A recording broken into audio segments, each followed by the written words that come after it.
It's wild how faith has become a touchy subject. You bring it up and people act like you asked them to donate a kidney or something. They hit you with the, well, you could walk outside and get hit by a bus. People die every day, B. I'm like, bro, okay, but how many people do you personally know that that has happened to? Exactly. Y'all out here acting like buses are snipers and just picking folks off randomly. That's not how it happens. When you ride a motorcycle, that's when you really gotta have faith. And you have to have the faith talk with yourself. Because on a bike, anything can happen. Rocks in the road, rain, wind,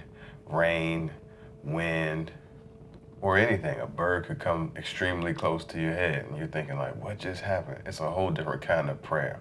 But the real danger, teenagers and soccer moms in minivans. The most dangerous thing on the road is a woman with 3 kids, Starbucks, and an iPhone. They be texting, yelling at the kids, changing their playlists all at once. Then they swerve in your lane, and you can see them mouth in the window after they've almost sent you to heaven early. Oh, I'm sorry. Ma'am, you just tried to kill me. Not on purpose, but if I'm dead, it doesn't matter how I arrived there, if it was on purpose or not. I swear one day I just want to pull up next to a red light after that has happened, knock the window out, and yank that lady by her collar and say, I'm sorry, you almost killed me. This is my response to that. But I digress. When I was leaving the plantation in Natchez, Mississippi, yeah, let that sit for a second. I changed gears from first to second and my chain snapped. I was trying to figure out what was going on as I crept to a slow stop. I pulled over on the side of the road and I'm waiting. And a cool dude pulls up and says, you need some help? I tell him my chain snapped and I'm waiting on AAA. He hits me with, man, you're gonna be here at least 5 hours. My name is Crazy Horse, and I ride too. I can fix the chain for you.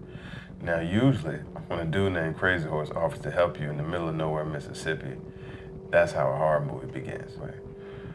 Turns out, Crazy Horse take me down this back road and a whole community of black folks, like straight up descendants of freed slaves. And let me tell you, those were some of the realest people I ever met on the road. We were out here kicking it, talking about life, swapping road stories, and they didn't just fix my bike, they put me on game. Crazy Horse was legit, one of the best riders in the state, and a truck driver, so he knew every road, every speed trap, and where the cops like to sit and wait on folks like me. Basically, this man was an underground railroad for motorcyclists. Now, I can't say this was divine intervention, but let's just say somebody up there knew I needed a master link and a GPS update. After that, I hit the road and crossed into Texas. And Texas really is so big.